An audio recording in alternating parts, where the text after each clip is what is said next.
Fala, meus amigos são paulinos, uma excelente sexta-feira, um bom final de semana. Estamos aqui trazendo mais um vídeo no canal com essas últimas informações aí do Tricolor nessa preparação para o jogo contra a equipe do RB Bragantino neste sábado às 21 horas lá na Vila Belmiro. Estou trazendo um corte aí com essas últimas informações de como o Crespo está preparando o São Paulo. Se inscreva no canal, deixa seu like, se quiserem deixar a opinião de vocês aí nos comentários e vamos aí com o vídeo. Paulo vem de um bom momento. Vamos trazer a Amanda Barbosa da nossa redação para falar dessa partida contra o Bragantino e dos reforços, né, que o Hernan Crespo vai receber, porque a gente sempre fala de desfalques, mas pelo menos para esse jogo ele vai receber alguém de volta, né, para poder montar o time. Mas tem dúvida também, Joana. Boa tarde para você, boa tarde para todos. Mas sim, o Hernan Crespo vai contar com os retornos aí de dois jogadores que cumpriram suspensão, né, nessa última partida contra o Flamengo, Alan Franco e Enzo Dias. Mas eu falava dessa questão da dúvida porque tem a situação do Pablo Maia, né? A gente viu que ele teve um lance ali com o Saul no jogo contra o Flamengo, sentiu dores no tornozelo, foi substituído ali pelo Alisson. Ontem, na reapresentação do São Paulo, ele passou por alguns exames, né, até para entender qual é a situação, né, dele.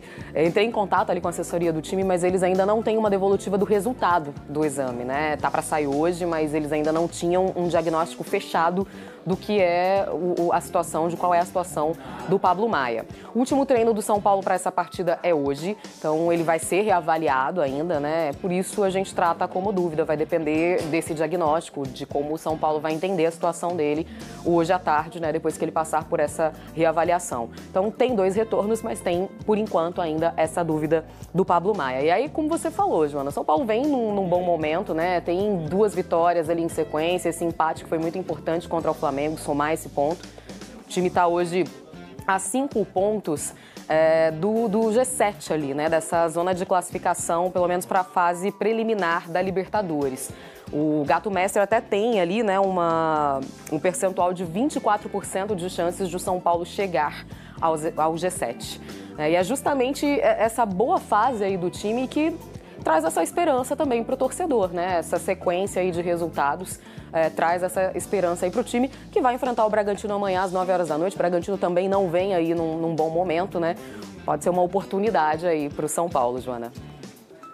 Pode, com certeza. E o São Paulo está num bom momento para continuar brigando para isso, né? Obrigada, Amandinha, trazendo as informações do São Paulo. Domingo. Vai ter mais um jogo aí na Vila Belmiro. Uma sequência, né, por conta do aluguel do estádio do Morumbi para shows. Então já vem aí, já jogou um jogo na Vila Belmiro, que foi um empate com o Flamengo. Agora tem mais um contra o Bragantino. São Paulo é o mandante na Vila. Esse jogo que acontece amanhã, 9 da noite. Temos transmissão de Premier Sport TV. Valentim, eu acho que eu tinha apresentado o Valentim só no intervalo. Então, galera da TV, Valentim Furlan está entre nós. Boa tarde. Boa tarde, Valentim. No intervalo ele fica mexendo no celular no Instagram, agora ele fica mais certo, mas... Nunca disse isso. Não disse isso? Ah, então tá. Então tá, vou chamar o VAR pra você, Valentim. Vamos ver. Valentim, conta pra gente aí, né? São Paulo tem alguma meta de pontuação nessas partidas na Vila Belmiro? Como que estão trabalhando, né, esses jogos em que joga fora de casa, mas em casa porque é mandante? Acho que, antes de tudo, né, a meta que se estipulava era de terminar esses 3 jogos nessa sequência invicta, e o São Paulo não só terminou essa sequência invicta contra Flamengo, Bahia e Vasco, como ganhou dos 2 rivais diretos, né? Tirou pontos dos rivais diretos. Então, internamente, o São Paulo vê essa sequência como muito boa. Inclusive, o que é destacado para mim é que o time é muito brigador. Então, mesmo em meio a uma série de desfalques, a avaliação interna é que o time brigou muito e conseguiu esse empate na raça contra o Flamengo. Aí, sobre pontuação, acho que você mesmo fala, né? 62 pontos para ir para a Libertadores? Com certeza absoluta. Na verdade, 60... Eu escrevi essa semana, mas não me fugiu. É menos? É menos para ser 7º lugar. Tá. É entre 56 e 58. 56. O 7º colocado fez 56 2 vezes nos últimos 5 campeonatos e o 7º colocado fez 58 2 vezes nos últimos 5 campeonatos.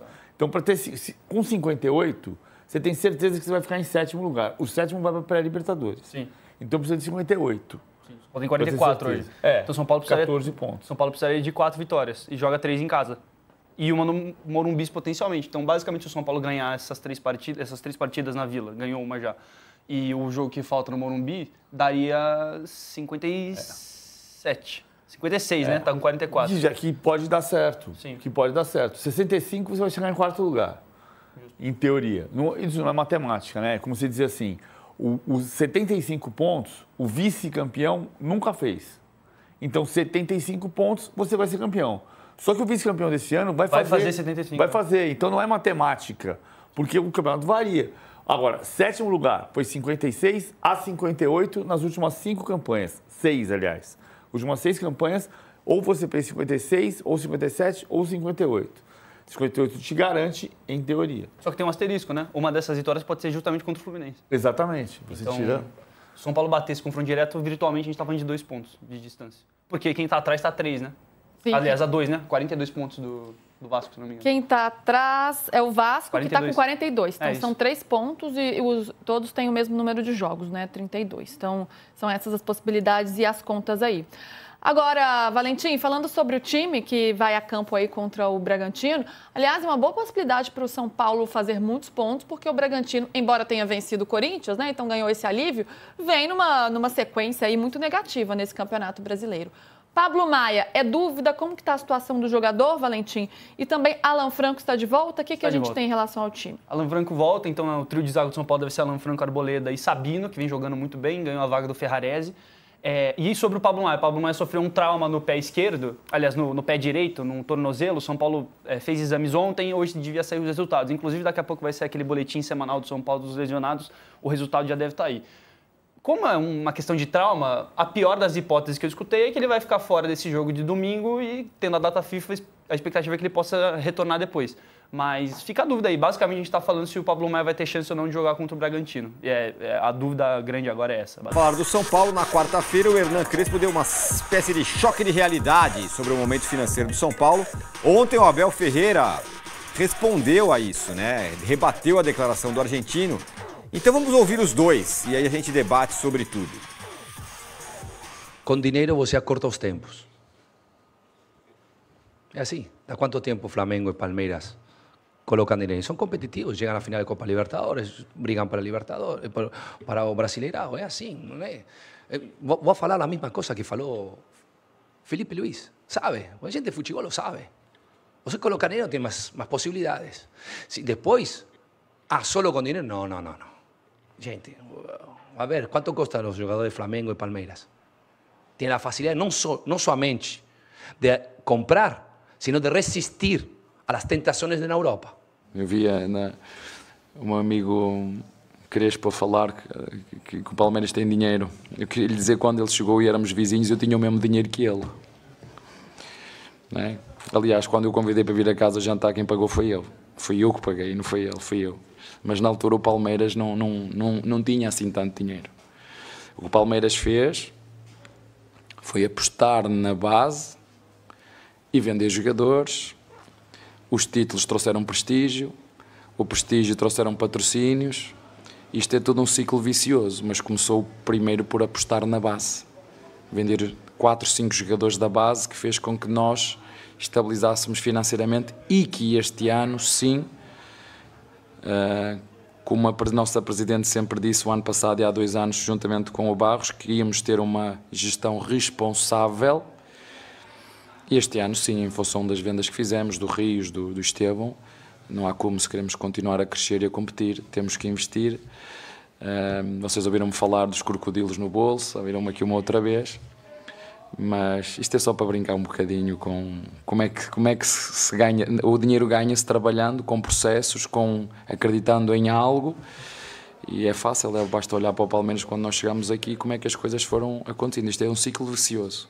Posta na base, títulos, prestígio, valorização do clube, valorização da marca, patrocínios, sócios avante, futebol que as pessoas gostam de ver. Isto é todo um ciclo vicioso. Muito bem, tá aí. Bom, ouviu o Crespo, ouviu o Abel. Primeiro que é círculo virtuoso, não vicioso. Vicioso é um círculo ruim. Virtuoso é um círculo bom, que é esse que o Palmeiras está vivendo. Mas assim, no fim das contas, o Abel faz uma brincadeira, mas eles falam a mesma coisa. Eles estão falando mais ou menos a mesma coisa. Ó, o Palmeiras conseguiu mais ou menos. dinheiro. Mas a gente tem que contextualizar. Acho que o Abel não tem conhecimento do que era o São Paulo quando ele chegou. O O São Paulo estava com um negócio de Daniel Alves para pagar, estava arrebentado. O Palmeiras, isso é verdade. Tá. O Palmeiras não tinha o dinheiro que tem hoje, mas já tinha mais condições que o São Paulo na época. Vamos lembrar, o Anderson Barros, antes da chegada do Abel, naquele ano, foi contratado, em dezembro o Mato saiu, e o Barros foi contratado porque o Palmeiras tinha 500 milhões para pagar no curto prazo. Por isso... Coisas que podem acontecer com seu carro e são cobertos pelo seguro auto e assistência 24 horas da Pia. Começou 5 anos antes. Naquela época não tinha dinheiro da W Torre, zero. Tinha briga, estavam em arbitragem. Então, não era este Palmeiras, isso é verdade. Mas o São Paulo já estava no círculo vicioso, enquanto o Palmeiras começava a entrar no círculo virtuoso. São Paulo ganhou do Palmeiras, do Paulista, com um monte de jogador da base em campo. O Palmeiras tinha voltado de férias, era pandemia, o São Paulo se preparou para aquele jogo, para aqueles 2 jogos e ganhou com mérito, né? Mas, claro que o que é o Palmeiras hoje e o que era o Palmeiras há 5, 10 não dá nem para comparar, né? Mas acho que ele se equivocou na questão de que tinha mesmo as mesmas condições. Não tinha. O Palmeiras já estava num processo, num andamento de círculo virtuoso e o São Paulo estava batendo cabeça já, entendeu? No que fazer, o que a gente vai fazer, como a gente vai fazer. Ainda não tinha percebido, agora é óbvio, e aí o Abel tem razão. Se o São Paulo tivesse feito o que tinha que fazer há 5 anos, hoje talvez não, posso afirmar categoricamente. São Paulo, com a força que tem, com a torcida que tem, com a camisa que tem, com o patrimônio que tem, hoje, 5 anos, o São Paulo estaria furando a bolha da espanholização. E não seria uma espanholização, você teria o São Paulo. Agora, vai passando, vai procrastinando, deixa, vamos ganhar, vamos fazer não sei o quê. É nesse ponto que eu quis dizer que o que eles falaram é mais ou menos a mesma coisa. O que eles falou isso. Hoje não vai dar, se a gente trabalhar, tarará, conseguimos lá na frente e tudo mais, o Arnaldo.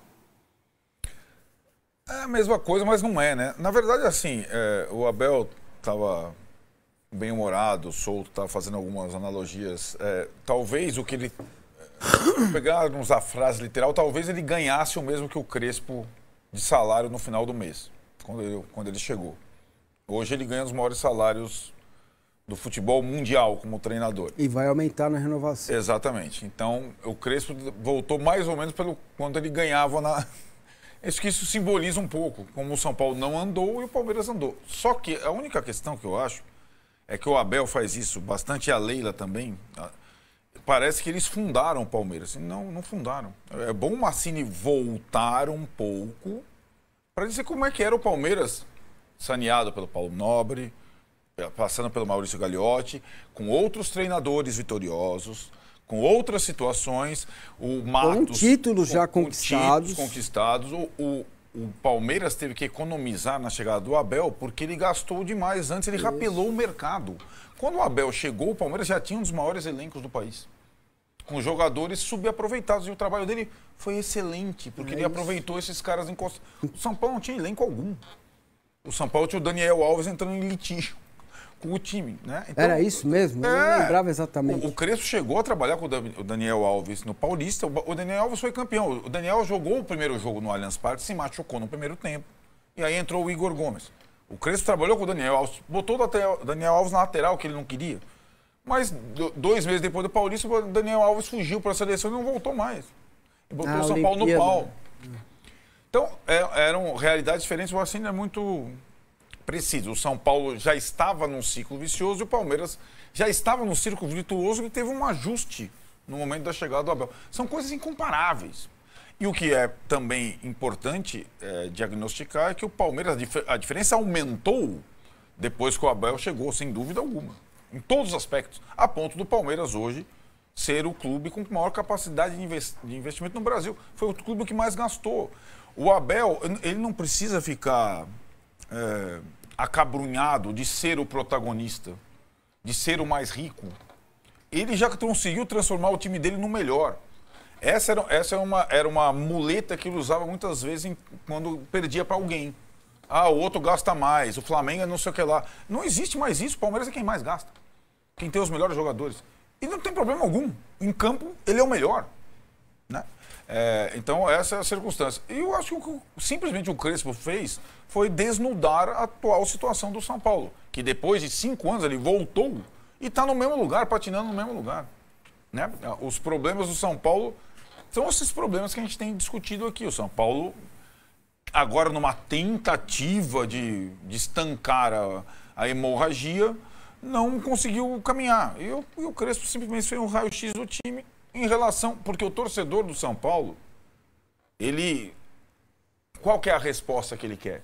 Quando nós vamos poder, de novo, disputar um campeonato de pontos corridos, ou os principais campeonatos com Flamengo e Palmeiras? A não ser numa Copa do Brasil eventual, que aconteceu, o São Paulo ganhou dos dois. Quando? O Crespo falou, vai demorar. É isso que ele falou, vai demorar. E vai demorar cada vez mais se o São Paulo não se acertar. É o que nós estamos falando aqui. Então, eu acho que a comparação é a do vinho do Abel. A comparação entre os dois, talvez o Abel ganhasse a mesma coisa que o Crespo. Como é educado, chamou o Crespo para o jantar e cedeu o vinho para ele. Mas as condições para quem fosse contratado no Palmeiras à época já eram muito melhores do que para quem foi contratado para o São Paulo à época. Isso não é diminui ou nada disso. É simplesmente uma constatação. Ele fez a coisa andar, é um fato. Isso é um fato para quem acompanhou e acompanha a história dos dois clubes e eu, principalmente passo a passo, para e passo a história do Palmeiras. É óbvio que já estavam em situações diferentes. O Palmeiras entra neste modelo de comprar jogador tipo Felipe Anderson, Vitor Roque, tirar jogador do Barcelona, agora nos últimos um ano. 1 ano e 4 meses. Não era essa a perspectiva, lembra? Que tem há 10 anos. Desde a janela do ano passado, o Palmeiras mudou a política de investimento e abriu o cofre. E foi para contratar o jogador pronto. E são vários fatores. A saída da Crefisa aumentou muito o valor comercial das propriedades do Palmeiras com a saída da Crefisa e da FAM. Esse é um fator. O acordo com o Allianz Parque é outro fator. Sim. Né? Então, tem vários fatores. Agora, o principal deles é encher a burra com o Hendrick, Estevão, jogadores da base, que é o que conta. Né? Aliás, só ainda sobre o São Paulo, ele fala, não, o Palmeiras vendeu os jogadores da base e aí conseguiu. Bom, o São Paulo vendeu também, só que vendeu bem mais barato. Exato. Então, o São Paulo está tentando fazer o mesmo caminho. O que mais sobre o São Paulo, Arnaldo? O São Paulo está largado. Você falou para mim. O São Paulo tá... Não, eu não. Quem falou foi o Crespo. Não, com outras palavras. O São Paulo está largado. Né? Enquanto a gente está aqui discutindo entrevista do Abel e do Crespo, o São Paulo se prepara para jogar de novo na Vila Belmiro, uma partida decisiva contra o Bragantino. E o Tironi está tentando comprar ingresso para o show do AC/DC. Aliás, estão cobrando você aqui. Para exigir que tenha mais shows do AC/DC. Exato. Botando tudo. Tironi. Oi.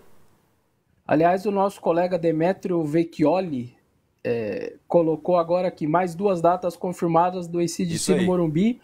28 de fevereiro, que é o jogo da terceira fase da pré-Libertadores, e 4 de março, o primeiro jogo da final do Paulista. Então, 2 shows... Exatamente, professor. É sobre isso que estamos falando, né?